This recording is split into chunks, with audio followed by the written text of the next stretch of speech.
उन्हात म्हणले पाहिजेत का? यांना त्यांना उन्हात तळपू द्या ना, काय बिघडतंय होय? येशीत किती वर्ष झाली आहेत, आम्हीच रस्त्यावरती बसावं, आम्हीच आंदोलन करावं असं काय? आता विरोधी पक्षात आंदोलन केलं पाहिजे, पण आंदोलन करताना तुम्हाला कळलं पाहिजे आपण कुठलं आंदोलन करतोय. अन्याय करणारे तुम्हीच, आणि परत आता त्याच विषयावर तुम्ही न्याय मागताय. मग शेतकरी काय विसरलेत का पहिलेच प्रकरण? नाही ना विसरले. तुम्ही माळशिरसचा अलीकडचा भाग कायम दुष्काळी ठेवला. आत्ता प्रॉपर बारामतीतली 40-50 गावं आत्ताही दुष्काळी आहेत. आपला जिल्हा त्यांच्या पाठीमागे किती वर्ष होता? सगळा जिल्हा दुष्काळी होता. सातारा जिल्हा तर त्यांचा बालेकिल्ला होता. सातारा जिल्ह्यामध्ये मान, खटाव, फलटण, कोरेगाव, पलीकडचा खंडाळा सगळं तुम्ही दुष्काळी ठेवलं ना. आपल्या सरकारनं त्या लोकांना मदत केलेली आहे, पाणी दिलेलं आहे. मराठवाड्याचा तर विषय वॉटर ग्रीड माननीय मुख्यमंत्री महोदयाने आणली. यांचं उद्धव साहेबांचं सरकार आल्यावर त्याला स्थगिती दिली. मराठवाडा वॉटर ग्रीडला समुद्रात वाहून जाणारं पाणी ते काय देवाभाऊ मुख्यमंत्री झाल्यापासून जाते का?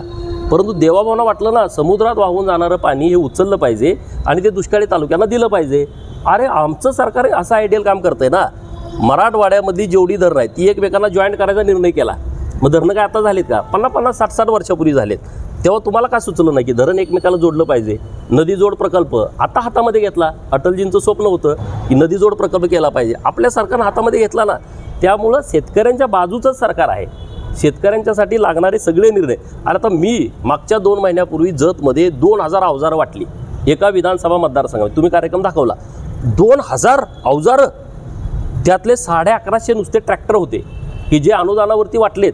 मला सांगा ह्याच्या अगोदर कधी एका तालुक्यामध्ये 1150 ट्रॅक्टर वाटलेत? मी त्या कार्यक्रमाला होतो, तुम्ही तो मीडियामध्ये दाखवला. असं सगळ्या तालुक्यामध्ये सुरू आहे. त्यामुळं रोहितला करू द्या, तुम्ही दाखवा, परंतु त्याचं काय शेतकऱ्यांच्या बाजूचा कळवळ आहे म्हणून ते आंदोलन नाही. त्याला त्या सगळ्या राजकारणामध्ये पुढं जाण्यासाठी काय काय करावं लागते त्याची ती सुरू आहे. हे आहे गोकुळचं श्रीखंड, अगदी जिभेवर रेंगाळणार. जिभेवरच नाही तर मनावरही रेंगाळणार. गोकुळ श्रीखंड, मनावर रेंगाळणार.